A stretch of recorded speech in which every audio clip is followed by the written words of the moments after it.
Have you dreamt of traveling down the Mississippi by flatboat, selling goods from St. Louis to New Orleans? Well, now your dreams can come true.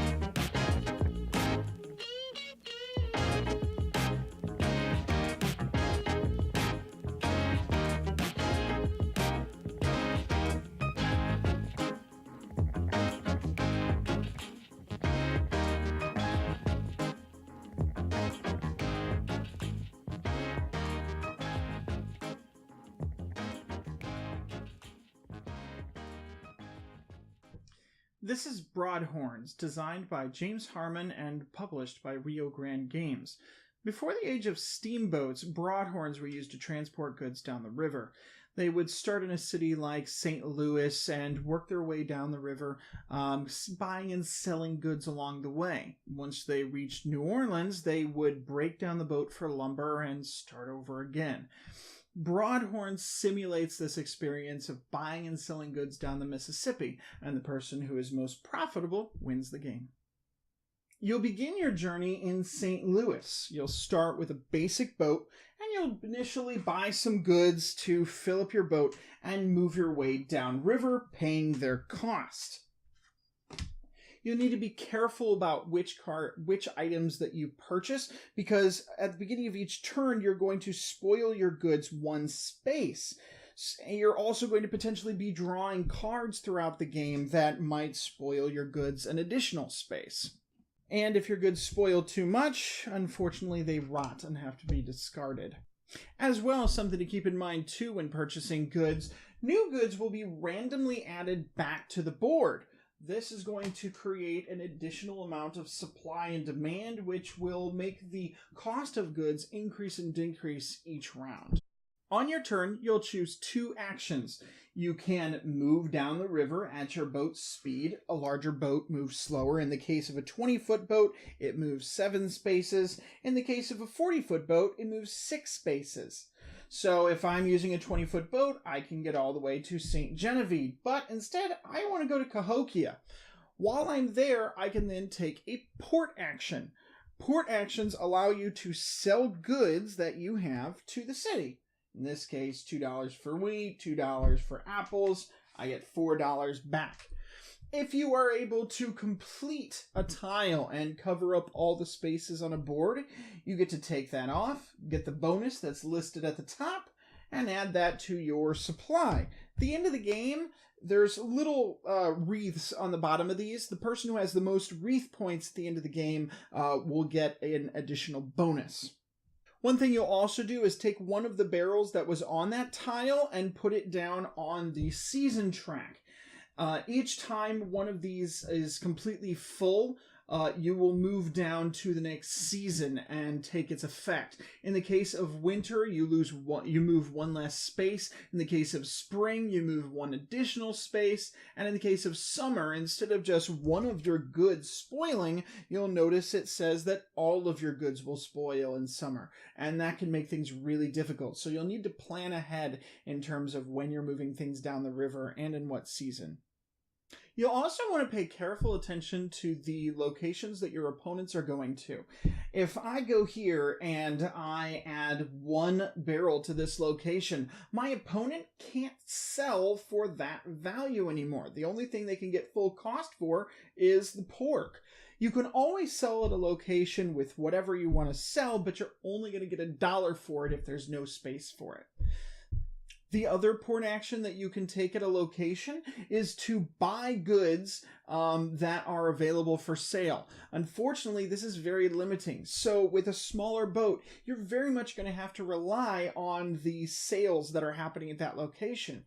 You'll also have to keep in mind that as you go further down the river, goods become more scarce. And in the case of New Madrid, apples cost an additional $1, furs cost an additional $1. and whiskey costs an additional $1. One more side note on movement. If you don't take any port actions that turn, you can do double movement. That means you can, instead of moving 7, you can move 14. The other thing to keep in mind too is when you do double movement, you get a third movement at no cost. So in this case, I could get all the way to Chickasaw Bluffs if I wish to. At the end of your turn, you will draw an additional card and then discard down to your hand limit. Your hand limit is determined by your Broadhorn.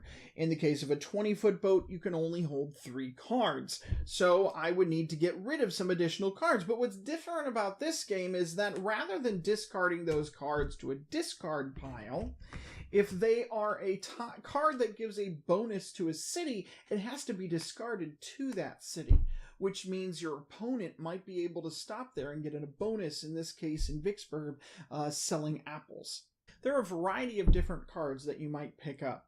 You could pick up a Traveler that will give you a bonus if you pick them up in one city and drop them off in another. You might be able to skip a spoil step. You might be able to get a bonus on goods that you're selling in a particular city. Perhaps you might want to be able to move faster. You're going to have to decide which of those cards you want to keep, which of those cards you want to discard, and which of the cards you want to then be potentially giving to your opponent. As I mentioned before, once you get down to New Orleans, you're going to be scrapping that boat and going back to St. Louis to get a new one. You're going to start out with a small 20-foot Broadhorn. It only holds 3 different types of goods. You might decide to upgrade to a 30-foot Broadhorn, or might upgrade all the way to a 40-foot Broadhorn, which holds 7 different types of goods. However, keep in mind that the bigger the boat, the more expensive it is, as well as the number of travelers that it can carry, and it's going to move a lot slower depending on its size. So you're going to have to rely on being able to move quickly down the river and making the most of each action that you take. As I mentioned before, as you pick up these city tiles, you're going to be taking barrels off and putting them on the season track. Once that final barrel is placed in autumn, it will signal the end of the game. You will then count up the wreaths that you have in your city tiles. The person with the most wreaths will get a bonus, and then at the end of the game, whoever has the most profit wins the game. There's a lot working for Broadhorns, but unfortunately there's also a lot not working for it. First, this is a very interesting historical theme. I haven't seen buying and selling goods down the Mississippi before. It's new for me, and I really like that. The idea of taking multiple routes down the Mississippi, dealing with your goods spoiling, deciding where you're going to buy and sell your goods based on what you think your opponent is going to do is absolutely one of the best parts of this game. If you love crunching numbers in your head and grinding things for a profit, you're going to love this game. Unfortunately, while the first 3 to 4 seasons are really fun, it begins to drag in that 5th season.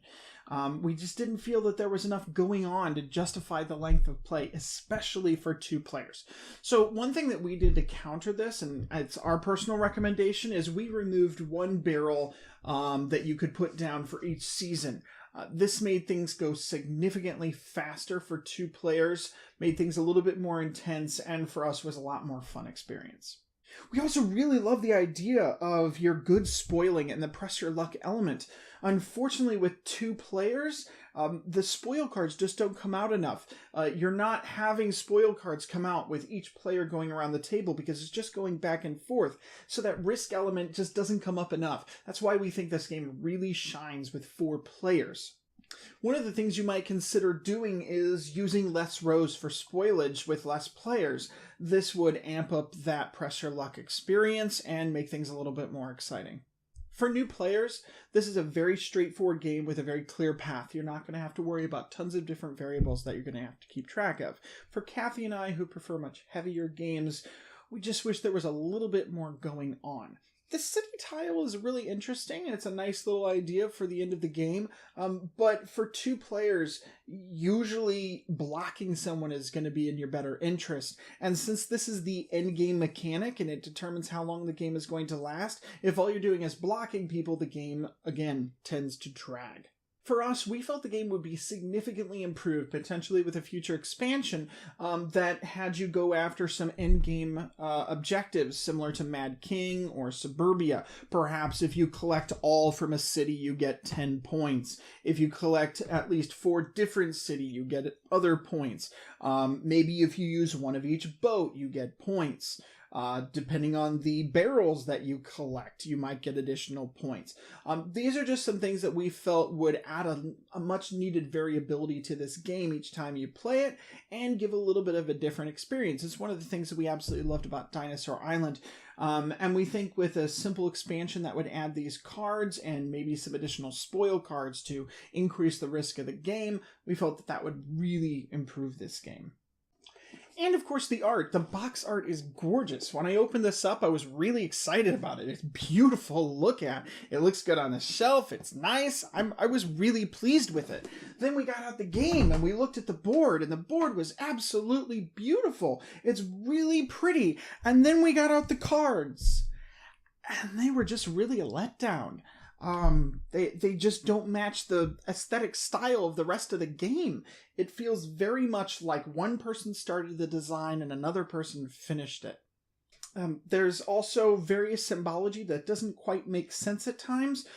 For example, if you look at the summer tile, it has the spoil symbol with a plus, which makes you think that whenever you draw a spoil card, you move an additional space for that spoil. But it doesn't mean that. It means you spoil everything, and that is reinforced on here. Plus, if you look at your player aid, you've got this beautiful little hand-drawn barrel. It looks really cute. And then for some reason on these, you have these CG barrels. And they just don't match the look and feel of what the rest of the game was implying. For us, it feels very weird going between the beautiful art that's on the board and then the kind of random art that's on these cards. Another thing that's confusing is traveler cards. They've got the location you're going to at the top and the location you're picking them up at on the bottom. There were multiple times, even after playing this 3-4 times, where I would look at this location and say, this is where I'm picking them up. And I would get there and realize I was supposed to pick them up down here. That's really confusing. And I get because you're stacking these cards, you want to be able to see the locations they're going to, and you put them out here. But this could have just been solved by having the starting location here and the ending location here. Also, the endgame bonus, these little wreaths are really difficult to see at times. And some of the people we played with often forgot that that was something you were going after. Rather than having, usually in games like Mad King or Suburbia, you have tiles that are out on the board that are reminding you of what the endgame bonuses are going to be. And it was often hard to remember to keep track of this. Because some of the symbology in the game is confusing, we had to go back to the rulebook a couple times, and that brings up another issue. The rulebook is relatively vague on various rules. It's also dry and difficult to read, and often we were having to flip back and forth on various issues or look things up on BGG. So I would hope that a future version of the game would clear up some of the rules, make things a little bit more concise, and I think that would definitely improve things. As I mentioned, this game really shines with 4 players, and honestly, at the moment, I can't really recommend playing it with 2. One of the main reasons behind this is the awesome mechanism where when you discard cards, you don't put them in a discard pile. You have to put them out on the board and potentially give your opponent some bonus points. That's really cool. I really like that mechanism of the game. I've never seen that in other games before, and it's a really tough choice you have to make. I love that. I think it's a really neat thing, and I'd love to see it in more games. The only problem with it is in a 2-player game, it doesn't happen enough because you're not having to discard things as often because you have easily going to place on the board. With a 4-player game, there's cards out all over the board, and it really makes you have to think, do I stop here where I can get a whole bunch of points, or do I go to Vicksburg like I had originally planned on doing? It makes you have to think more. It makes you have to have more choices. So one of the things I would recommend considering doing, and we haven't tested this before, so I don't even know if it'll work, is potentially simulating a 3rd player by once a round drawing a card and putting it down where it would go to kind of simulate that discard that other players are having. I think that would add just a little bit to the game because for us, this was just really fun and really cool with higher player counts. That said, doing the mental math each round and trying to make the most of each turn. The last few rounds get really intense because there's only a few spaces left and you don't know if you want to leave an option open for someone to complete a city. That's really fun. I absolutely love that. It definitely amped up as the game went on. There was a definite crescendo from start to finish in this game. So last but not least, while I do think this game is too light for us, I definitely think it'd be great for families wanting something just a little bit heavier than Ticket to Ride. It'd be a great way to teach your kids about economics and, you know, the history of the Mississippi. I think it'd be really cool and fun for that. And I think families who don't want too many variables to consider, too many things to think about, not having to think about 12 different in-game scenarios, this would be a great fit for them. It might also be an excellent gateway to get people into pick up and deliver games. I've always been on the fence about pick up and deliver for some reason, but after playing this game, I really want to play more.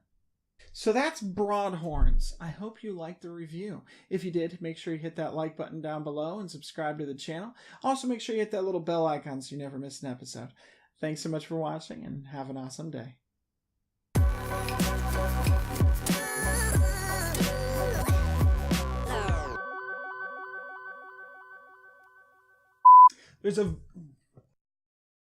Your hand limit is determined by the boat that you're having. Really, Bun Buns? Right now you decide to scratch the post. Seriously. Bun Buns, stop! Please. Not right now.